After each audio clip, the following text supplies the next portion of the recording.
Hello guys, ഞങ്ങളൊരു യാത്ര പോവാണ് കേട്ടോ. എങ്ങടാന്നറിയോ? എൻ്റെ ചേച്ചിയുടെ മോളുടെ വീട്ടിലേക്കാണ് യാത്ര എന്ന് പറയുന്നത്. എന്താണെന്ന് വെച്ച് കഴിഞ്ഞിട്ടുണ്ടെങ്കിൽ അവൾ പ്രഗ്നൻ്റ് ആണ്. അപ്പോൾ അവളെന്ന് കാണാമെന്ന് പറഞ്ഞിട്ട് ഞങ്ങൾ ഇറങ്ങിയതാണ് കേട്ടോ. ഞങ്ങൾ ഇറങ്ങിയത് ഒരു 2 മണി ടൈമിലാണ്. അതുകൊണ്ട് തന്നെ നല്ല വെയിലുണ്ടായിരുന്നു. അപ്പോൾ നമ്മൾ പക്ഷേ ബൈക്ക് ഓടുന്ന സമയത്ത് വെയിൽ അത്ര നമുക്ക് തോന്നില്ലല്ലോ.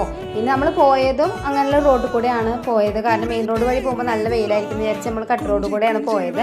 അവിടെ എത്താറായപ്പോഴേക്കും ഞങ്ങൾക്ക് നല്ല വെള്ളം ദാഹം. അപ്പോൾ അവിടെ നിർത്തിയിട്ട് ഞങ്ങളൊരു സോഡയൊക്കെ കുടിച്ചു. അങ്ങനെ അവരുടെ വീടെത്തി.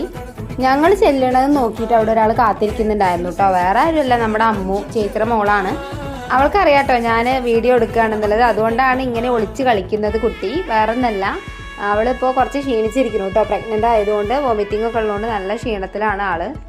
അങ്ങനെ ഞങ്ങൾ കുറച്ച് നേരമൊക്കെ സംസാരിച്ച് നിന്ന് ഞങ്ങൾ ആൽബം കണ്ടിട്ടുണ്ടായിരുന്നു ചേട്ടാ. അപ്പോൾ ആൽബം ഒക്കെ നോക്കിക്കൊണ്ടിരിക്കുകയാണ്. അവരുടെ റൂമിൽ ഇരുന്ന് നോക്കിക്കൊണ്ടിരിക്കുകയാണ്. അപ്പോൾ അവളുടെ ഹസ്ബൻഡ് കൂടെ ഉണ്ട്, എല്ലാവരും ഉണ്ടായിരുന്നു കേട്ടോ. അപ്പം അപ്പോഴേക്കും നമ്മളവിടെ എത്തിയപ്പോൾ ഏകദേശം ചായ കുടിക്കേണ്ട ടൈമായല്ലോ. അപ്പോൾ അത് അവർ എല്ലാം വാങ്ങി വെച്ചിട്ടുണ്ടായിരുന്നു കേട്ടോ. വടയും അങ്ങനെ എല്ലാം വാങ്ങി വെച്ചിട്ടുണ്ടായിരുന്നു. അപ്പോൾ അതൊക്കെ ഫുഡൊക്കെ കഴിച്ച് ചായയൊക്കെ കുടിച്ചു.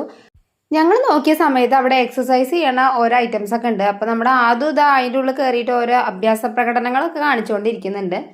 എക്സസൈസ് ചെയ്യണ മെഷീൻസിനൊപ്പം തന്നെ നമ്മളുടെ കൈയും കാലൊക്കെ മസാജ് ചെയ്യാനുള്ള മെഷീൻസ് ഒക്കെ ഉണ്ടായിരുന്നു. അതിലൊക്കെ ആദ്യം കയറിയിരുന്നു. അപ്പോൾ നമ്മുടെ അനിലേട്ടനെ ഒന്ന് കയറ്റിയിരുത്താന്ന് വിചാരിച്ചു കേട്ടോ. പക്ഷെ അത് കോമഡി ആയിരുന്നു കേട്ടോ. അപ്പോൾ അത് കാണുന്നെ വേണം. പേടിക്കല്ലേ,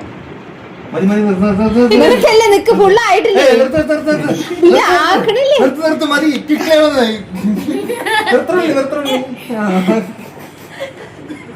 അങ്ങനെ അതൊക്കെ കഴിഞ്ഞ് അമ്മൂത വീടൊക്കെ ഒന്ന് ചുറ്റി കാണിച്ചു തരുമായിരുന്നു കേട്ടോ. അവിടെ ഒരു നായയൊക്കെ ഉണ്ട്. കാരണം നമ്മൾ വീട് അധികം ഫുള്ളായിട്ട് കണ്ടിട്ടുണ്ടായിരുന്നില്ല. പിന്നെ അവിടെ ഒരു നായ ഇങ്ങനെ നോക്കിക്കൊണ്ട് നിൽക്കുന്നുണ്ട് കേട്ടോ. അവരുടെ വളർത്തു നായയാണ്. അങ്ങനെ അതൊക്കെ കഴിഞ്ഞ് നമ്മൾ യാത്ര പറഞ്ഞിറങ്ങി. അത് കഴിഞ്ഞ് നമ്മൾ നേരെ പോയത് ആദൂട്ടൻ്റെ ഫ്രണ്ടിൻ്റെ വീട്ടിലേക്കാണ്. അത് വേറെ ആരുമല്ല കേട്ടോ, ആദൂട്ടൻ്റെ ബെസ്റ്റ് ഫ്രണ്ട് നവിക്കുട്ടനാണ്. നവിയും ശ്രീകുട്ടിയും അവരൊക്കെ ഉണ്ടായിരുന്നു അവിടെ. അവർക്ക് ഭയങ്കര സർപ്രൈസ് ആയി നമ്മൾ ചെന്നപ്പോൾ.